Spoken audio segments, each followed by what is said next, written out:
Hello, hello. Welcome to another episode of Real Talk and ELT. I'm just checking to make sure that it's running. Okay, here we go. Another one for the business teachers. You wet my beak a little bit. Designing lessons for relationship building because business English is not all about meetings. I don't know if any of you, businesses everywhere, even in language schools, we have businesses, networking is important, etc., etc. So if teachers haven't recognized by now that also we need to have some social skills when we're doing business English classes, because maybe those are not being transferred from L1 to L2 or L3 or L4, whatever. Then hopefully this is your wake-up call. So you can definitely be an excellent business English teacher and know all of those little buzzwords and terminology.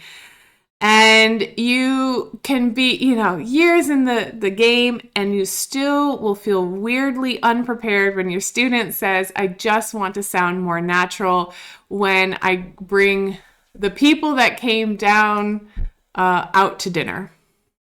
You're like, what does this have to do with business? Ooh, it has a lot to do. Because first you're going to panic. There's no unit about that. like the unit's talking about the weather without sounding like a robot. You know what I mean? that doesn't exist, in the business English books that we have out there. Or the coffee meetings. Coffee is its own culture here in Brazil. So, standing by the water cooler, like water cooler talk and having a coffee with your colleagues, like that's super important. And if people are weird and just can't interact with their peers, it's going to be a problem. So here's the spoiler for today. Business English is not just boardrooms, bullet points, and buzzwords. It is hallway chats, Slack messages, and random 5 minutes before a Zoom call starts where everybody needs to be charming and chatting with each other. And we have to be very professional, but also personable. And we are building bonds because we need to have those connections, because who knows when your next promotion is going to roll around. These are those little micro moments of relationship building, and they matter. They matter so much for business people. Business people need to have these moments that they are not awkward. Okay, let's just bring this to reality for once. We have all been in a situation where someone is so socially awkward and they're not able to just interact with you. I'm talking where it makes other people very uncomfortable.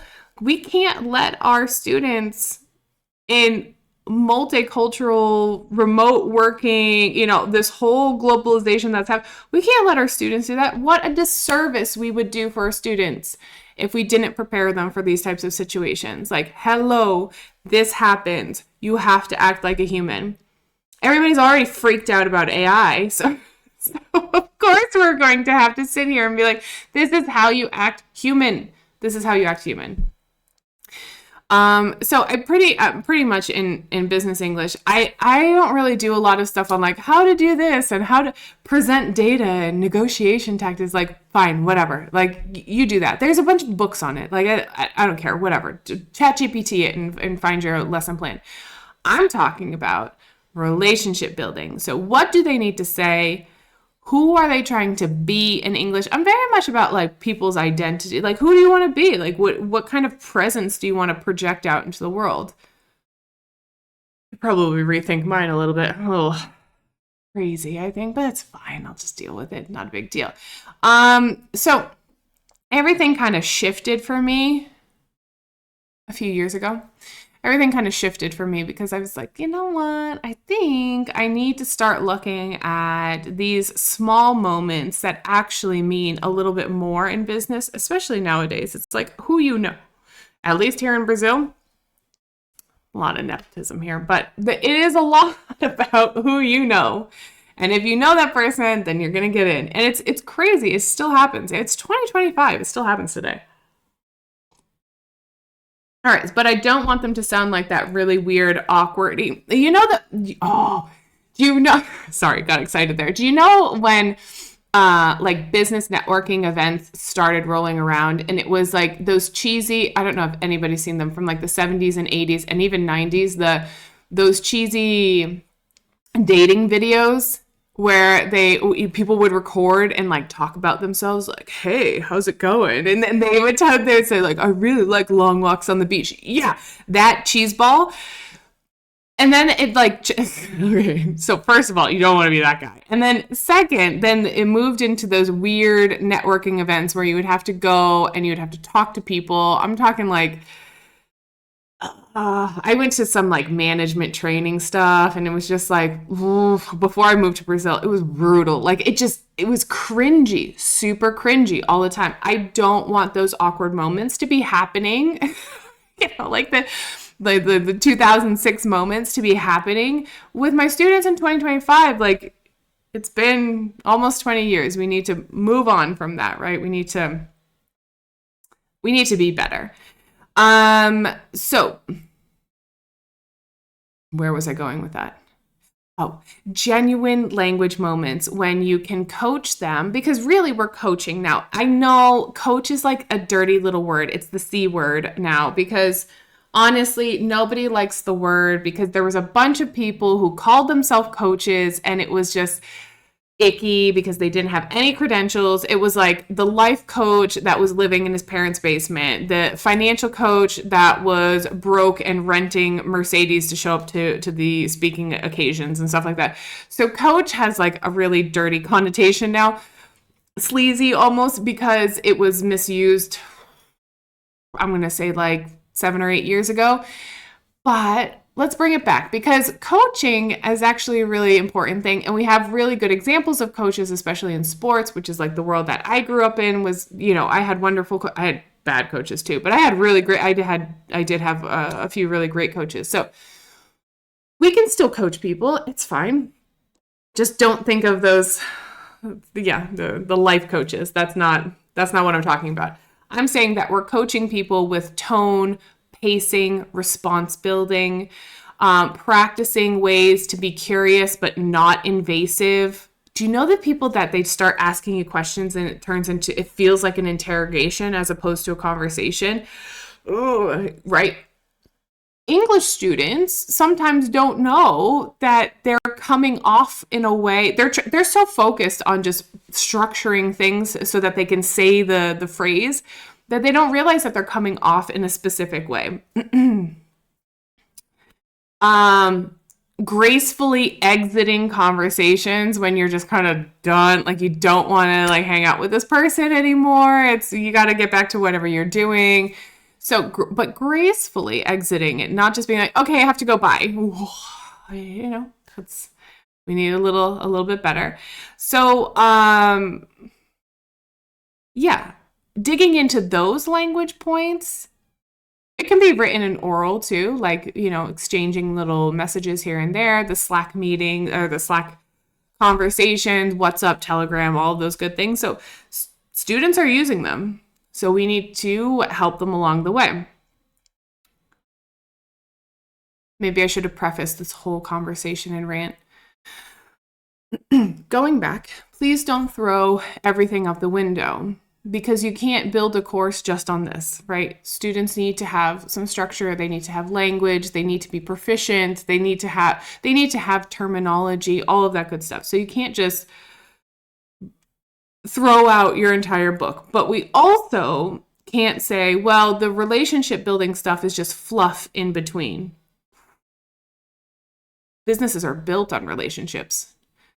Businesses are built on relationships. So you have to be able to interact with people in a way that doesn't put them off. Let me see. I had notes on this. Let me just make sure that I got through. I think that's it. Yeah. Oh, yeah. Got it. ranting on the side, trying to condense it. It's like, it's a whole thing. It's a mental exercise for me. But one of the things that will help you is to structure courses for business people, which I think this might be the highlight of this episode. Is structuring courses for business people is take those high stakes moments, the ones that they panic about, all of those things. So those are kind of your goalposts. Yeah. So you're just kind of goalposting the courses of like high stakes moments. And then within those, then you have, terminology and structures and, building skills and doing all of that good work. But then maybe time in between those high stakes moments, it's time to zoom in on the in-between moments, because we know that a typical day of any working person, the typical day is we have these moments of activities, these high stake activity. Well, they might be low stakes too, but these activities that they do, like presenting things, submitting reports, so that whatever they might be doing, training people, whatever they might be doing. In between those, there are lulls in our workday.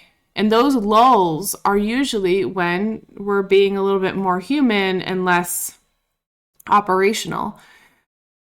It's not less important. It's just different. It's a kind of a switch. So if you're structuring a course, like a whole curriculum, in my mind, it just works good this way, is that we have these kind of high points of high stakes activities, language building, skills development. And then when we need to kind of absorb that and have a moment to be able to take a break a little bit, then working on relationship building things.